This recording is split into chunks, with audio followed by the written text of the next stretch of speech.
Good morning, everyone. I'm Dr. Laurie Davis, and you are watching the Today Show. And it's great to start your Monday off. I love Monday mornings because, of course, Monday mornings we are all about empowerment, confidence building, uplifting messages, uplifting guests. And today I have a co host, Virginia Clarke. To welcome to our stage. And also, we have a guest host today, Sylvia Somerville from Niagara Falls, Ontario. And today, the ladies, we're going to have a discussion about the importance of having a vision and how to build a vision. And if you don't have one, well, life can be pretty boring. So we'll be talking about that. Let's see, do we have any announcements? Well, tomorrow, Dr. Ramin Modiri will be joining me for our finance show, and he's going to be talking about different cultures as it relates to money and superstitions about money. So that'll be a very fun show on Tuesday as well. Thank you to the Disability Channel for the opportunity to be here, streaming live right now on Laurie Davis Facebook page and also our two YouTube channels, Laurie Davis Show Host and 5 Minutes to No Limits. So you can be watching us live, or you can go there later on after the show and watch the show. And right now, with the addition of ourselves to Your Home TV in the United States, we are enjoying approximately 25,000 viewers every time we have an episode. So, wow, how cool is that? And of course, our special girl, Kathy Bell, is here to join us this morning. Good morning, Kathy. Always here to enjoy the shows. And Kathy is our backup person, and she's the person who edits shows, sends our shows off to Your Home TV. She does a lot of work behind the scenes to help make the show successful. So thank you, Kathy, on behalf of everybody who gets to participate and enjoy the Today Show. All right. Well, let's just welcome our co-host, Virginia Clarke, to the stage. Virginia, it's so great to have you back. Look at you, looking so Good beautiful. morning. Thank Good you. morning. Good morning. Good morning. Good morning. Happy Monday. Yes, happy Monday is right. It Yes. is truly right. And, you know, Virginia, you've been extremely open about your recent cancer diagnosis of breast cancer. And I just want to tell you how proud I am of you for being so transparent about it, because a lot of people would not have the courage to do that. So, to get started this morning, how has that supported you to be open about your situation? And the good news at the end, of course. Over to you. Yeah, it's been interesting. I wasn't sure about posting at first, but I have so much family spread out. So for me, it was convenient. It was a convenient way to let everyone know what was going on. Did have to reach out in the beginning to ask about hereditary things as well. So, you know, it kind of started there, but it's just to let someone know that it doesn't matter what you're going through, you can get through it. There's always going to be someone to support you. And I found that, you know, if anyone else is going through it, then you guys, you know, we can collaborate and say, hey, what works for you? What doesn't? What have you been going through? And support each other as well. So it's been a huge support. It's been, like I say, for me, it was a convenient way to let everyone know, hey, this is what's going on. And I found after a while, if I didn't post something, then I'd start getting messages from family. Hey, how's it going? How are you doing? Oh, yes, right. Yeah. So I thought, okay, it's time to post something. But I found with my good news, something is like they call it like a survivor's guilt when you're going through cancer, something I've read up on. Because I know people who have lost from cancer. So the last post wasn't as quick going out as any of the other ones were for that reason. But then I thought, well, my situation is different than everyone else's situation. And I'm going to, you know, put out there that positive aspect about cancer as well. The fact that, you know, yes, you ring the bell after chemo and radiation and stuff like that, but there is good news. There is good news You stay positive, you stay focused. Throughout it, I visually, today we're talking about vision building, and I visualized the tumor shrinking. I would meditate and visualize that. So and just the love and support and prayers from everyone has been amazing. It's been an interesting and amazing journey. Mhm. Yeah. Well, thank you for sharing that. Just to bring our viewers up to speed, because I know that many of them have been following your story, and that's really empowering and exciting. All right, well, let's bring in our guest host from Niagara Falls, Ontario, the very special Sylvia Somerville. Good morning, Sylvia. Good morning, Laurie and Virginia, and thank you for having me on here today. It's fantastic. Great. And you've gotten a little bit, just let's bring you up to speed. Let's bring everybody up to speed with the Hurricane Ernesto on the East Coast coming up from Bermuda and so on. And I think I know, Nova Scotia, my neck of the woods, was experiencing some weather. What about you, Sylvia? I think you mentioned that. We have had nasty weather all weekend since about Friday, and there's been a few tornadoes go through. One went through Stevensville, Fort Erie, about 40-minute drive from here. Yesterday, another one took off the roof of a home hardware store up near Guelph, again, not too far from here. So yeah, it's been pretty nasty and flooding. Toronto had 128 point something milliliters of rain. It showed Wow. cars on the 40 on the highways, and the water was up to the windows. Oh, It just wow. it just Yikes. flooded so quickly. It just came down so fast. Wow. Today it's just cool and sprinkly. Cool and sprinkly. All Sprinkly. right. Well, today, Mondays we always like to do something that's inspiring and motivational and empowering. And today we decided to talk about the importance of having a vision. And we all have the ability to visualize. When we're children, they say things like, "Oh, you have an overactive imagination," or "What do you mean you want to be an astronaut when you grow up?" It's almost, in a way, sometimes poo-pooed, in terms of being appropriate, having a vision. So, and of course, even scripturally, the Bible says a man, and I imagine a woman too, without a vision will perish. So there's been lots of studies around being able to manifest things, bring things into fruition. So we're going to just touch on all of that and the above. And first of all, let's ask the ladies their opinion. And if you're watching and you want to text to us, we'll put your texts up. And when we ask the questions, you can have an answer also. It's not just us here on the show. So let's talk a little bit about why you think it's important for us to be able to visualize and have a vision for whatever that is, whether it's health, finances, family, all of the areas of our life. So, Virginia, you want to start us off why that's important? Absolutely. For me, I'll look at the health aspect, because I had to see that I would overcome this, and that I could, because I still have so much to do. So much to do. It's important to have that vision and that positivity because it helps you overcome those hurdles that you have to jump through.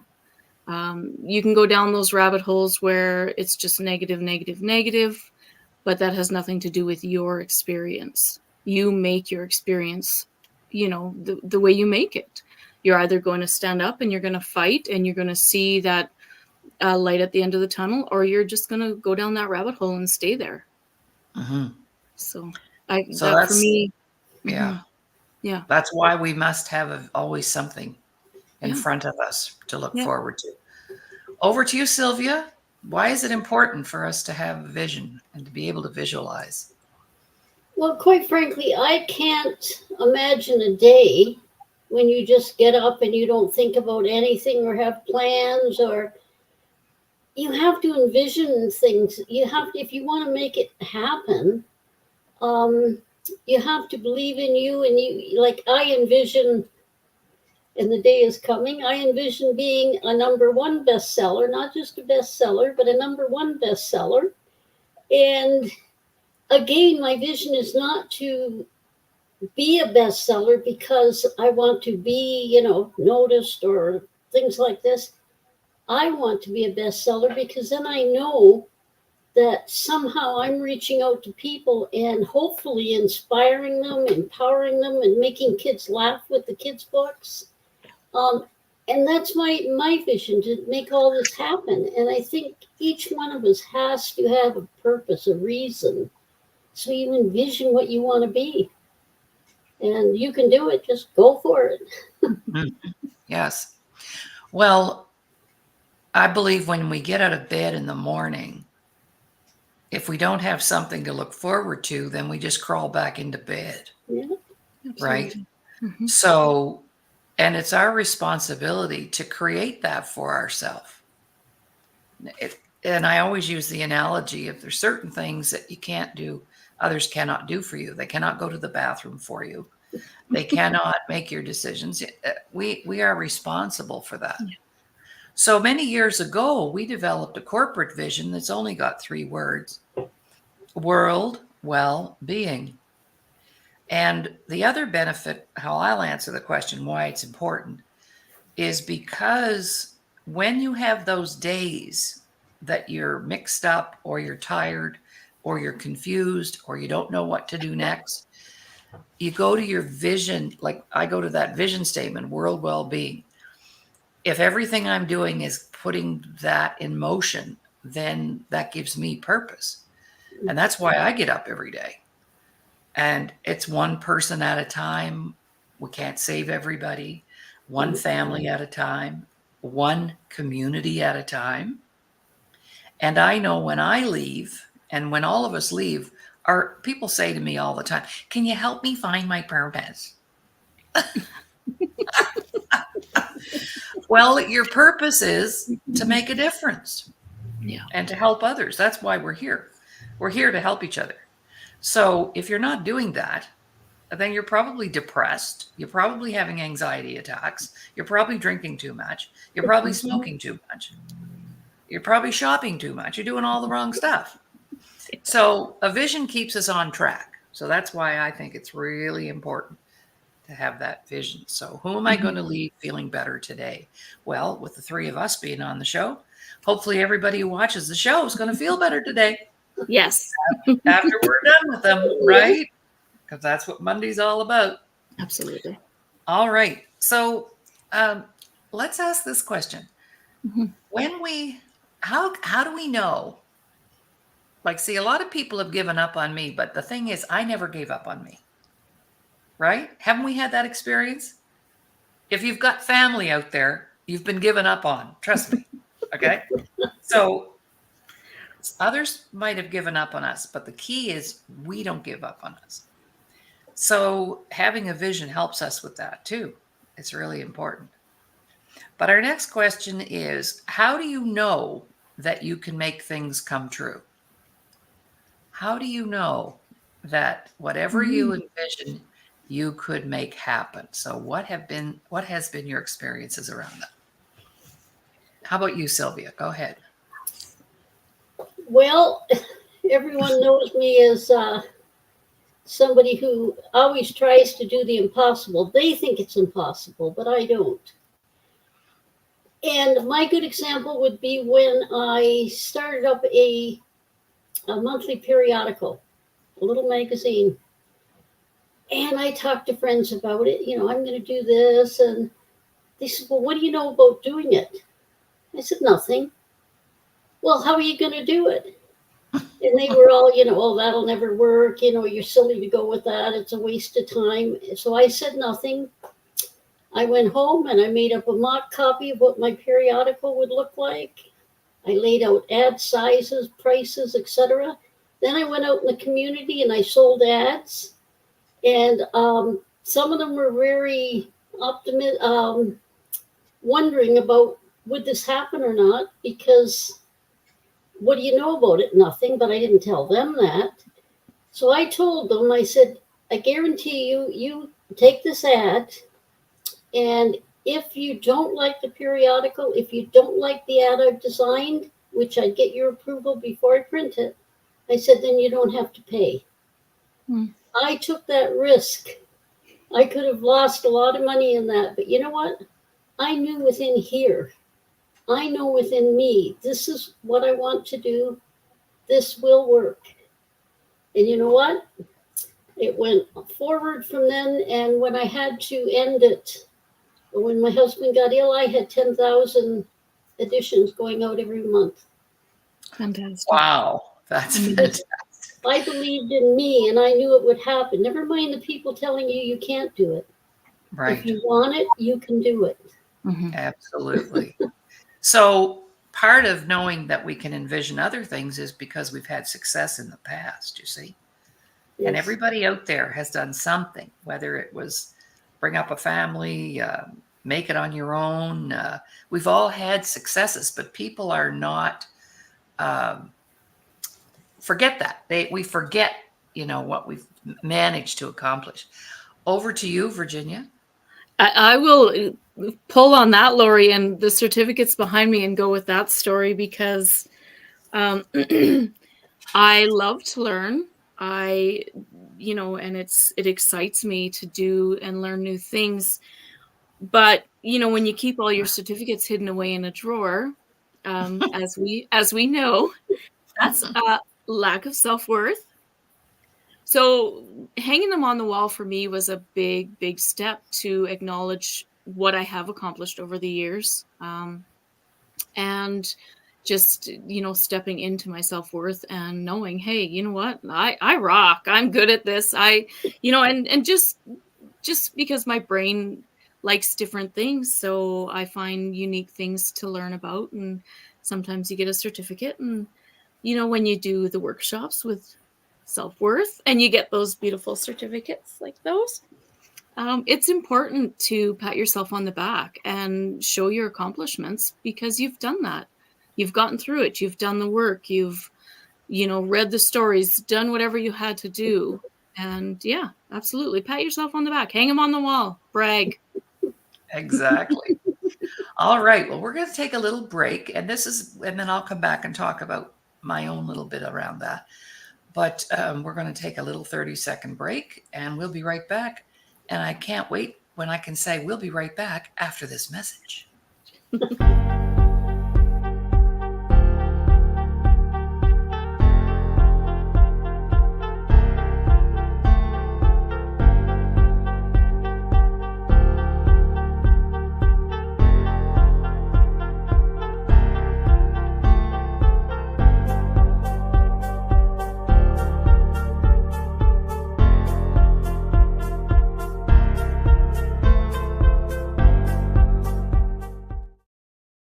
Welcome back, everyone. You're watching the Today Show here on the Disability Channel. And just visualize yourself in that little block of time promoting or advertising your products, your programs, your services. And so we're working on a few right now, and we'll get them out there in September. I can't wait for August to be over. There's a mentality like it's been had a busy summer, but gosh, when it gets to this time, I'm all itchy because of all these things I want to do. But having said that, for me, all we have to do is look at all that we've accomplished. And I would challenge each of you out there to make a list of your top 10 accomplishments so far.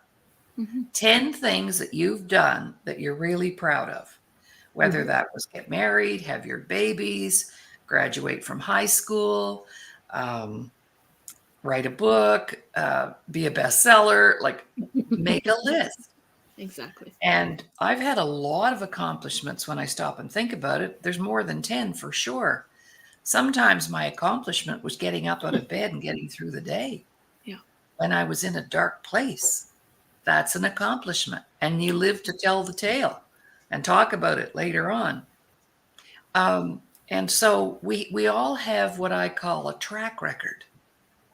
And you might not know that. You might not think that, but you do. Every single person has a track record of success, things that you did that made a difference for someone else. Maybe you took care of your aging parents. Maybe you took care of, like Sylvia, your husband who was sick. Maybe we've all done wonderful things. But it's very difficult for us to recognize that when we're busy looking at what we don't have and what we don't do and what we don't want. And as Sylvia alluded to, and Virginia as well, all those naysayers. People told me there was absolutely no way I could help other people without a psychology degree and expect to make money. That was just virtually impossible. And I said, I don't think so. And we all know the story, right? Mm-hmm. So we all have a track record. So that's where we get our security, that we can do other things. If I got through that and I got through that and I got through that, now what's next? I can hardly wait for my last chapter because I'm going out with a bang, man. Okay? It's going to be bigger and better than anything I've ever done.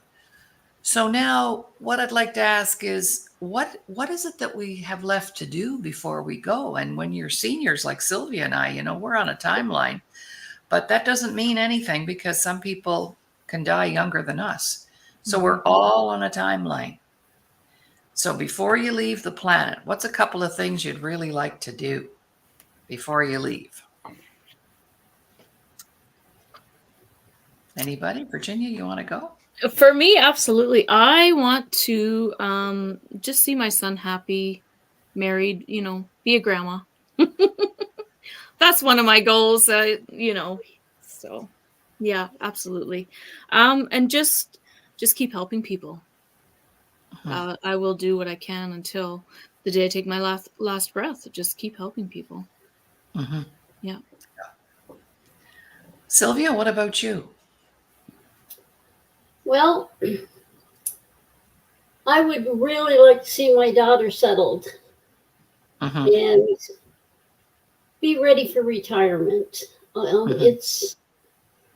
It's a big thing, and a lot of us don't think about it until we're there, and then we think, oh my goodness, why didn't I?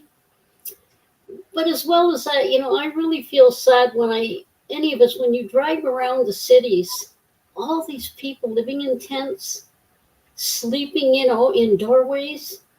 Like, there has to be an answer to that. Especially in the winter, they must freeze to death out there. And there aren't enough, I would love somehow, I don't know how, but I'm sure if we envision it, it can happen. Somehow everyone will have a place to live, a comfortable place, and enough food to eat. Because I hate to say this, but sometimes when I drive around the city, it looks like a third world country in some areas. And that just isn't a good thing. So I'm envisioning that everyone will have a place to live, they will have food, and there won't be any of these tent cities going up anymore. Well, that just reminds me, I'm writing it down. A couple of years ago, I interviewed the mayor of Medicine Hat, Alberta. And there are no homeless people in Medicine Hat, Alberta. Wow. And he devised a system where if anybody was on the street, that the community was responsible to get them to the central location where they had one door where they go through. And then inside that door, all the services that they may need are there. And they get sent to where, so if they need food or if they need a place to stay or if they need medical care. So it can happen. And I asked him, how did you do that? And he said, and I'm hoping this is still the situation.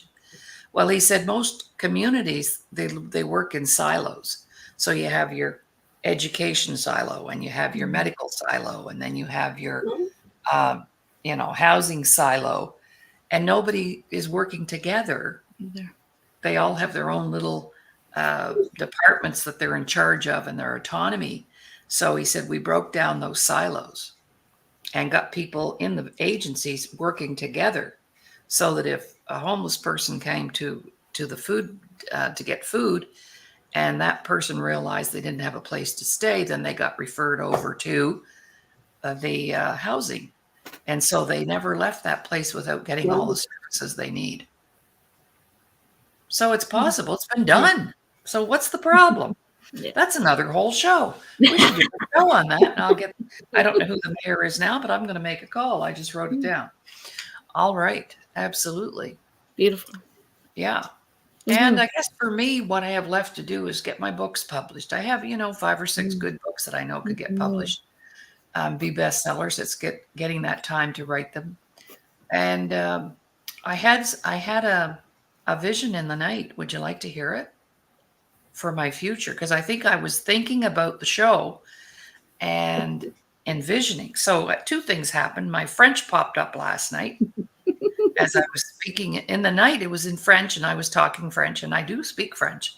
And I was in French immersion when I was 6. I was probably historically the first kid ever in French immersion. I don't know, but my family moved to the north of Quebec, and the only school was a French Catholic convent. So I was immersed, and in 3 months I was bilingual. So that happened last night, but I also have a vision now for myself that I will be going to universities, schools of social work, anybody who's taking a psychology degree, and I'm going to get myself invited to come in and be a guest lecturer to share the component of self-worth and why they must have that in order to be effectively counseling others. What do you think of that vision? That's beautiful. I love it. That came to me last night because none of that formal training has a self-worth component. I've already checked it. So I'm going to be a guest lecturer. Good.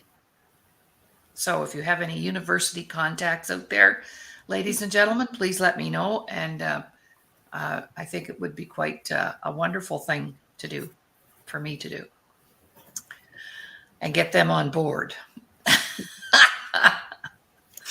Get them on board. Absolutely. So let's go to this place because it came up for you. You'd like to see your son happy, and you'd like to see your daughter happy, but isn't it interesting how we can have a vision for other people? And other people may have visions for us, but sometimes why is it difficult for us to see our own vision for our own self? Now, you ladies wouldn't be part of that tribe, but just speaking about a lot of our viewers out there or people out there, why do you think it's difficult for them to have a vision that's supportive, lucrative, loving, all the good stuff? Mm-hmm.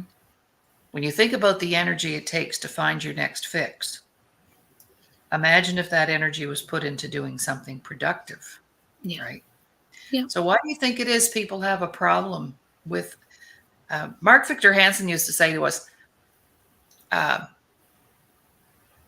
create a vision that would be like Sylvia, create a vision that others would see as impossible, and then you're on to something.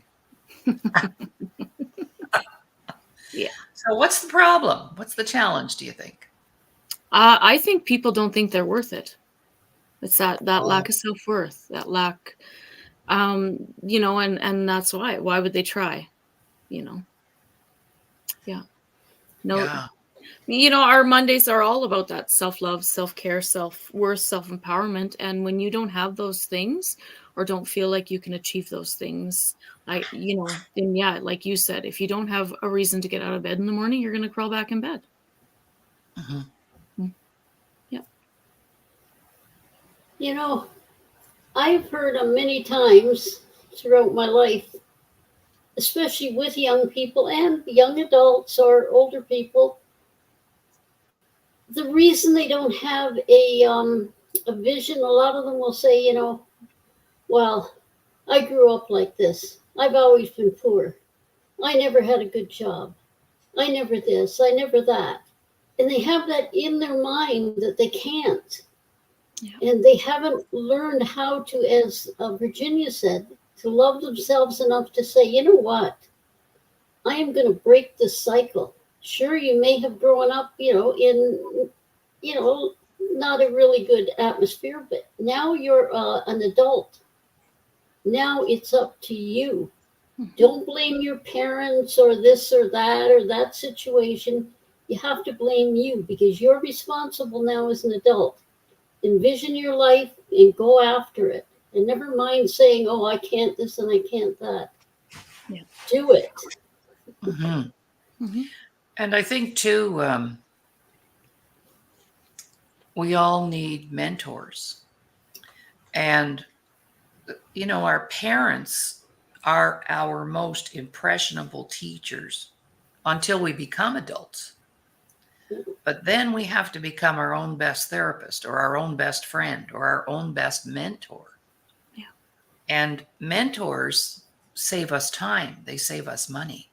I've had some very good mentors in my life who took me from one path and put me in another path and said, okay, no, this is the way to go because I did that and this is what happened to me. And you don't want that to happen to you. But we are such slow learners. We have to make all the mistakes ourselves.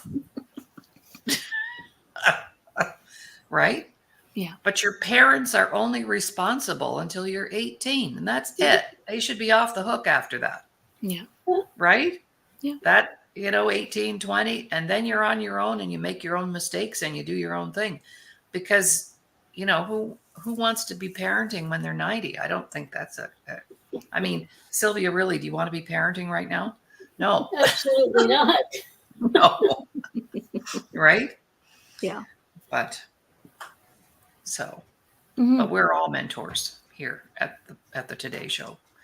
So, all right. So let's take a little break. And when we come back, I'll have another magical question.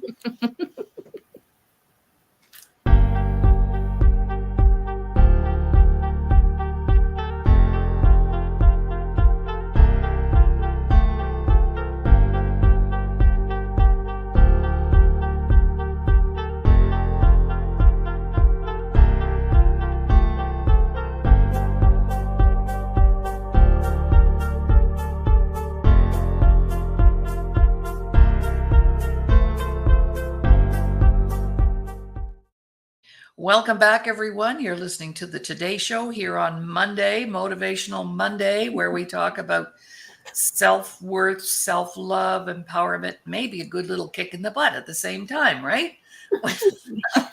We'll give you a little kick in the butt. That's what mentors do.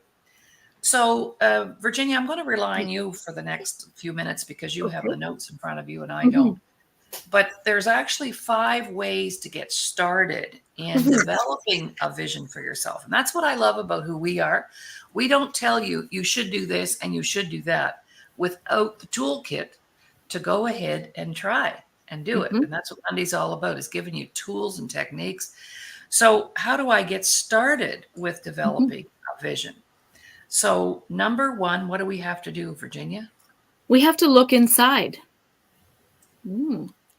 Where does our creativity or our desires reside? They're inside of us. And I used to teach a class on, a lot of people think the money is out there somewhere. This would be a business-related entrepreneurial class. They think the money's out there. No, the money's in here, right? Money does not generate great ideas. It's great ideas that generate money. So what do you know about coming from the inside out, Sylvia?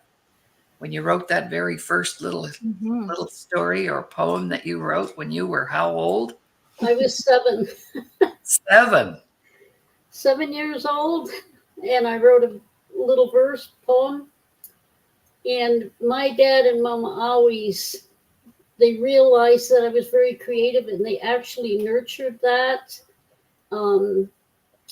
by submitting my little poem to a newspaper. And when it was bedtime stories, they would read to my siblings.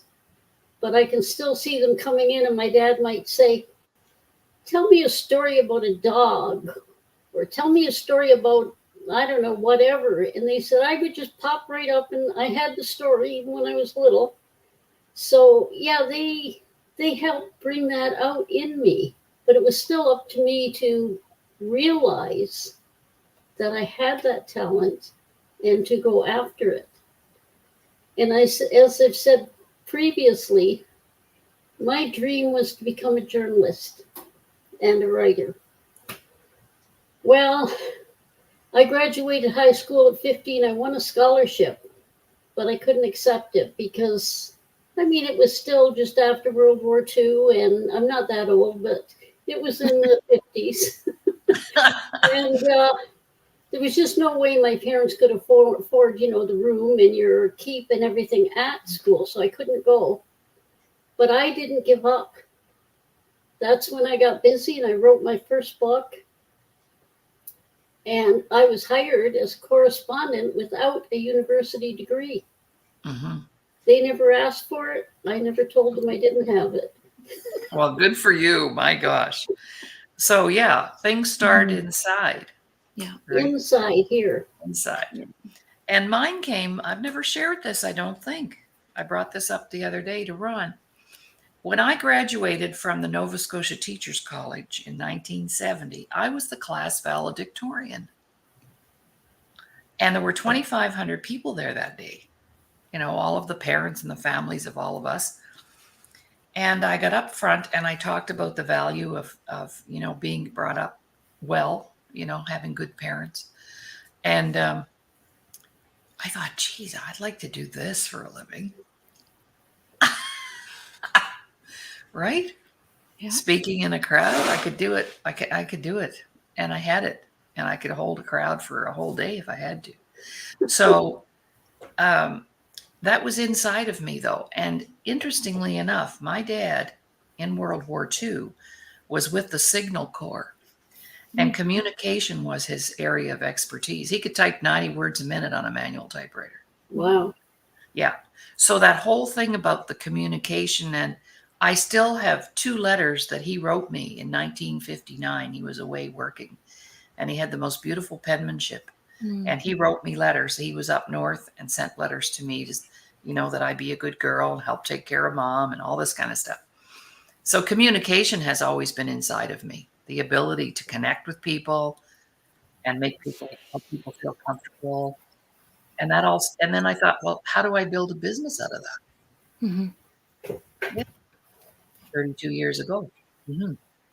So yes, inside. So go inside and figure out what it is you love to do. Mm-hmm. Help others, write, create, draw, communicate, and then find a career that pays you to do that. That's our job as an adult. Yes. All right. Okay.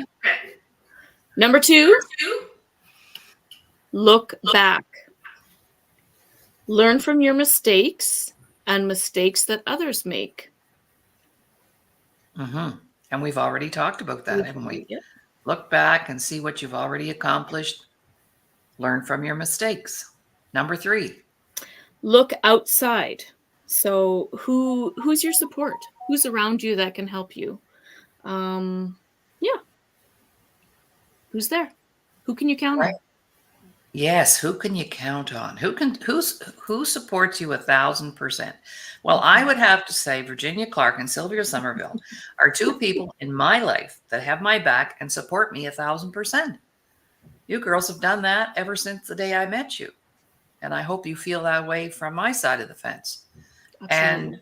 And that's what makes our group such fun. And we're there for each other. Yes. So some people don't have your back, though.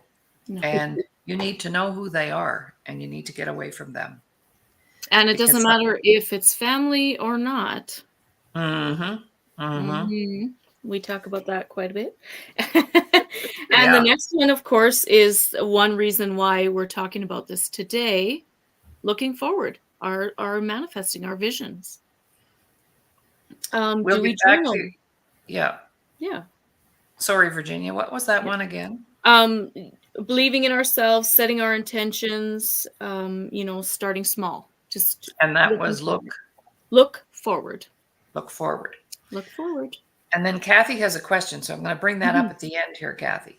Okay. So looking forward, if we're stuck in denial, anger, unforgiveness, bitterness, resentment, regret, it's difficult to look forward. What do you ladies know about that? Because we've all been in those places.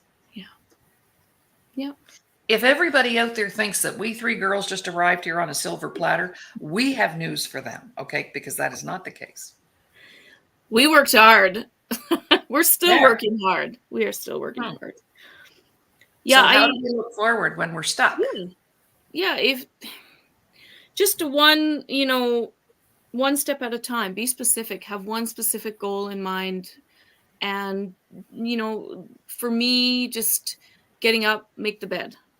Boom, one goal done, one thing done, right? It just propels you forward to accomplish more. Just get, one step at a time. It doesn't have to be your whole to-do list done in one day. What doesn't get done today gets done tomorrow.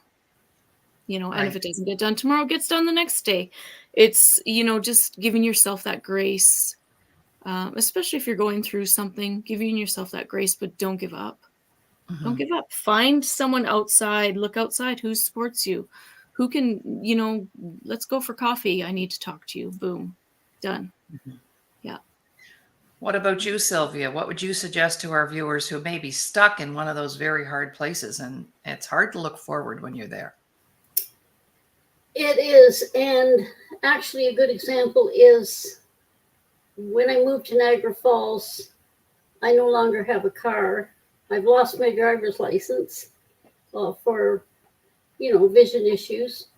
And I thought the first week I was here, I'm organizing, and I really had thought, now what do I do? I can't get in my car and go wherever I want, whenever I want. I used to be out going to the hotels, promoting books, and I thought, and then I kind of smartened up. I thought, you know what? You've done this before. You've been in worse situations than this. This is nothing. I got my health. I'm good. I'm happy. I'm creative. So out of the blue, I make friends wherever I go, by the way. And the day after I arrived, the lady across the hall, she is, hi, how are you doing? You need something, ask. So what do? If I need to go somewhere, I ask. Mm-hmm. And I have no issues at all. I look forward to what I need. What do I need? I need to keep writing. I need to write my next bestseller. I need to make a difference. And now my writing is a little bit different because as we progress and as we go through our tough times, we see things that other people haven't seen yet. So if you write about it and they read and they think, you know what, I could do that. And so, yeah, you always have to look forward and get up and do it, even if you don't feel like it, because there's days you don't. But you do it anyway. Force yourself. Well, one of my mentors, Mary Kay Ash, she told us one time, she said, 3 things will keep you going. Someone to love, even if it's your dog. Someone to love. Doing what you love. So in other words, don't be participating in anything that you don't love to do. And something to look forward to every day. So you make a plan. What have I got to look forward to tomorrow? And you make sure that happens. And then you've got a plan every day for the next day. Just one day at a time. It doesn't have to be a 5-year plan, right? But we've all been programmed that way. You got to have a 5-year plan, No. One day at a time. Yeah. All right. The last one, Virginia. And our last one is look at support. So the one beautiful thing that we like, just showing up and asking, do you have a group you can rely on? Friends, family, anyone like that, yourself. Yeah. Yeah. Because if you don't support yourself, then well, the thing is with that self thing, it goes back to if we do not respect ourselves, we're giving other people permission to disrespect us. Absolutely.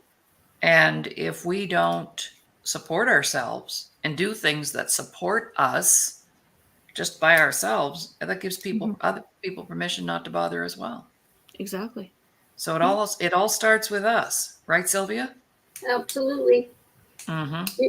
You know, my biggest supporters, my best supporters, are right here in front of me, in Oh, front of wow. you. Seriously. Mm-hmm. Yeah. As you know, when my husband died 8 years ago now, Wow. I was really lost.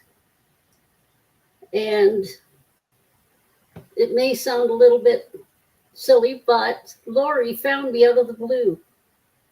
Seriously, I got that call. Did I want to be on her show? And I'm thinking, who is this lady? Well, you thought I was a scam. Tell the whole story, you know. Yeah, and I thought she was a scammer, right? Because there's so many scams going around. So I said, yeah, sure, I'll be on your show. And she asked for a date. I gave her a date, and I thought, oh yeah, whatever. But then a week, she said, I'll contact you prior to the show. So about a week later, she calls and she says, this is what we're going to do. Blah. And I thought, oh my God, it's not a scam. And that just gave me, believe it or not, it just made me feel, wow, like, how did this happen? Mm-hmm. And then from then on, it's just been fantastic ever since. And it brought me out of where I was. I was trying to write, but I just couldn't keep at it. But here's Laurie. She doesn't know me from Adam. She's been following me. She loves my work, and that was the beginning of the beginning, my new chapter, my new life. Mm-hmm. Yep. Well, thank you for that. Seriously, and even after our team meetings, when we have our team meetings, I feel so uplifted, and because we all have so much to share. So yes, that's my support. Mm-hmm. Well, thank you. I agree. You're welcome. 100%. I agree. Mm-hmm. Yeah. Especially going through, the cancer treatments and stuff like that, and coming in and just, our group, nobody judges you, even if you look like death warmed over, which some days I did, and felt like, but it's that comfort and that love and that connection that keeps you going. Absolutely. Yeah. And when you have that kind of support, and I feel the same way about you girls too. And when you have that kind of support, it just goes, we could do anything. Yep. I can do anything that I decide because I have people around me who are going to help me make it happen. Because we can't climb the high mountains by ourselves. We need help. Yeah. But I was one of those people. Oh no, I'm good. I can do it on my own. I'm fine. I've been an independent woman my whole life. I don't need you. I don't know how many people I've blown out the window. And they would probably say, well, yeah, right. Okay, then. So when somebody offers to help you, say, yes, that sounds wonderful. All right. Kathy has a good question here. Okay. Oh, never. What do you mean never? I wonder if we inherit the talents of our parents and we can develop them further. I'd like to comment on that. You girls think about that. Okay, first of all, a gift is different than having a talent. We all come with just maybe one, if we're lucky, 2 gifts. So the gift of writing, the gift of communication, the gift of hospitality, the gift of support and helping others, the gift of music, the gift of art. That's in our DNA. We come with that. But a lot of people go through life and do not get to experience their gift because they're too busy trying to make a living at something they hate. Yeah. Okay. Now, a talent is something that we can become really good at because we learn it. So I might decide I'd like to oil paint. So I go take some lessons and find out, wow, I'm pretty talented. I can do this. But it didn't come as a gift. I can't go to the piano and strike out a tune, but I can read music and I can play sort of. So that's not a gift. But if I practice, that could be a talent. Absolutely. So what about getting it from our parents? I think there is a DNA inheritance on a certain level. And if it was nurtured and encouraged, like Sylvia's mom and dad, Sylvia came with the gift of writing, and that's where she went. So she's been working and living in her gift her whole life. And that's a very privileged life, I think, because not a lot of people pursue their gifts because some well-intentioned teacher or guidance counselor said, what? You want to make a living playing the guitar? You'll never make a living playing the guitar. Yeah. Well, what a big lie. Ask Paul McCartney about that. Right? Yeah. But you see, other people put their values on us and their impositions and their beliefs, and then that limits us or stops us from pursuing a life in our gift. Mm-hmm. That's my thoughts. Yeah, that makes sense. And we learn that, right? Yeah. So to answer your question, I don't know if we answered your question or not, Kathy. Inherit the talents. No, whatever, you don't inherit talents, but you could inherit a gift. Yeah. It's like Hank Williams Sr. He has a grandson. There's Hank Williams the first, then Hank Williams the second, his son, and then his son. Yeah. Looks like him, plays like him, sings like him, old Hank Williams. Yeah. So I say he inherited that gift that came through the bloodline. Mm-hmm. You girls have any thoughts on that? Yeah, both my parents were very creative. Very creative, and in completely different ways. My dad worked with wood, and I love to work with wood, and my mom artistic, like you said, the painting, the drawing, anything like that. Yeah, so both of them very, very creative. I'll say creative in their and own we all ways. know you're artsy fartsy. Yes, I am. Right? And it is. I love it. I love Yeah. being able just to get lost and go do those things that I love to do. So, Mhm. and it is about just a passion and a joy and just finding what you love to do. You know, where do those creativity, those desires reside? Yeah. And a gift is something that you don't have to work at. It just comes naturally. So we don't really give it the value that we should because it's like eating lunch to us. Other people go, oh my gosh, you're so amazing. And you go, oh, well, it's a, that's how you know it's a gift. It's just a no-brainer.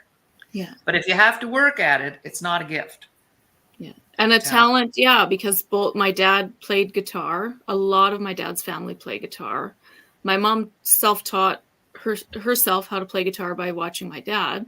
And I have a guitar and just don't have that talent. No. So Sylvia, you're one of the privileged few. You got to live out your dream in your gift area. I'm not sure if you're aware of that, but I think you are. I am very much. And also, it wasn't just writing. Both my mom and dad were very creative in their own way. My mom did dressmaking and anyhow, she was a, they have an award or whatever it's called for piano, and she taught piano lessons.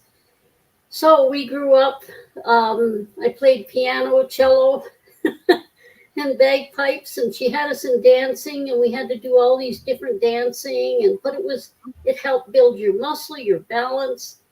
My mom was Russian Ukrainian, so we had to do those cultural dances. My dad was British, so we had to do Scotch dancing. And I remember one time at a recital, I kicked the sword right off the stage. I had some learning to do. You know what? Stick with your gift. Stick with your gift. Okay. Yeah. I don't want to be in the front row when the sword comes flying off the stage.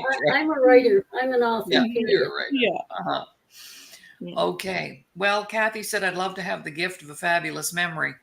And that's something you practice and you learn by paying attention when people are speaking, right? And doing all kinds of things. I think that's a learned one, Kathy. That's a learned one. Yeah. Yeah. No, I lie. No, it's not. My dad had the gift of memory. He was a purchasing agent for a big oil refinery, and I've told this story 100 times. And he'd get a phone call on the weekend and they'd say, Fred, we need a 3/4 inch washer. Which bin is it in? And this was pre-technology. Okay. And my dad could say, it's in bin 56784. There's 43 of them left. Please make sure you put that on the clipboard. So I could order one on Monday. Yeah. He had that all up here. Yeah. he was amazing with numbers, facts, all that. But And I'm like that. that's a talent. It That's a is. talent. That's a, Yeah. or a gift in a sense, right? That was his gift. We could call Anything that to a do gift. with Yeah. communication. The photographic memory, that's a gift. Yeah, for sure. Yeah. All right. Well, ladies, I hope we've inspired, empowered, and uplifted a few people this morning. And thank you for watching. Our time is up. So That's anything, crazy. words of encouragement you'd like to say before we go? Sylvia, a couple of words of encouragement for people around their vision. Just believe in yourself. Whatever it is you want to do, tell yourself deep inside you can do it. And then don't let anyone stop you.